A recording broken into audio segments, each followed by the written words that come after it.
আপনি এতটুকু একটা রুমের ভিতরে একটা এসি চালালে কিন্তু আপনি এনা পারাবাত 18 লঞ্চের এইরকম একটি কেবিন কিন্তু যথেষ্ট। আপনার মালসাপানা রাখবেন এবং আবার সকালে নিয়ে যাবেন। দুইটা বালিশ, একটা কোল বালিশ, একটা লেপ এবং আরও একটি মিরর আছে।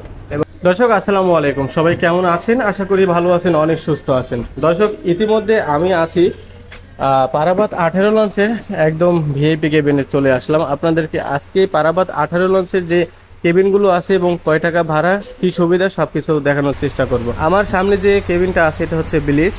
এই বিলিজ কেবিনের ভিতরে যাব, এটার ভাড়া এবং এটার সুবিধা অসুবিধা সব কিছুই আপনাদের দেখানোর চেষ্টা করব। তো যাই হোক, এখন এই যে বিলিজ কেবিনের ভিতরে আমি যাচ্ছি।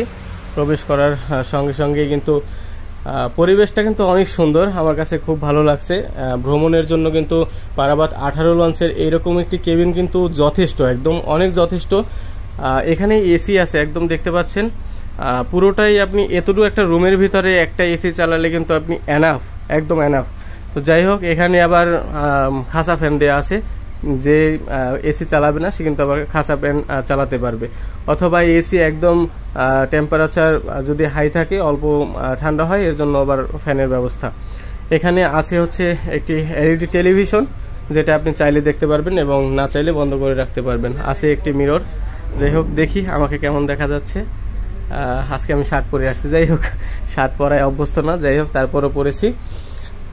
এখানে থাকবে টিস্যু বক্স এবং একটি ক্যাবিনেট। ক্যাবিনেটের ভিতরে আপনি আপনার মালসাপানা রাখবেন এবং আবার সকালে নিয়ে যাবেন। আর এইখানে হচ্ছে আপনার এরকম টিস্যুর বক্স থাকবে এবং টিস্যুতেও বক্সের উপরেও কিন্তু পারাবাত 18 লঞ্চের একটি ছবি এবং তাদের যে লোগো, সেই লোগো থাকবে। আছে দুইটি রিমোট, একটি হচ্ছে আপনার এসির জন্য এবং আরেকটি হচ্ছে আপনার টেলিভিশনের জন্য। আছে এক্সট্রা একদম দুইটা গ্লাস।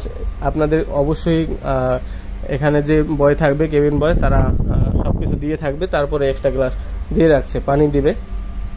এখানে যে বেডটা দেখতে পাচ্ছেন, এই বেডটা হচ্ছে দুইজন এখানে অনায়াসে যেতে পারবে এবং দুইটা বালিশ, একটা কোল বালিশ, একটা লেপ অবশ্যই দেয়া আছে এবং চাদর কিন্তু তারা প্রতিনিয়ত প্রতিদিনই চেঞ্জ করে দেয়। আছে একটি সোফা এবং একটি টি টেবিল ছোট, যেখানে আপনি চা রেখে বসে খেতে পারবেন। এছাড়া আছে অ্যাটাচড বাথরুম। আমি বাথরুমটি না দেখালেও নয়, তারপর দেখিয়ে দিচ্ছি। এখানে কিন্তু আপনি বাথরুমটা একদম কমোড বাথরুম আছে। যাই হোক, ব্যাপারটা অনেক সুন্দর হয়েছে। যেহেতু একটি কেবিন, এত টাকা দিয়ে আপনারা ভ্রমণ করবেন, সেখানে অবশ্যই আপনার বাথরুমের কোয়ালিটিটাও ভালো হতে হবে।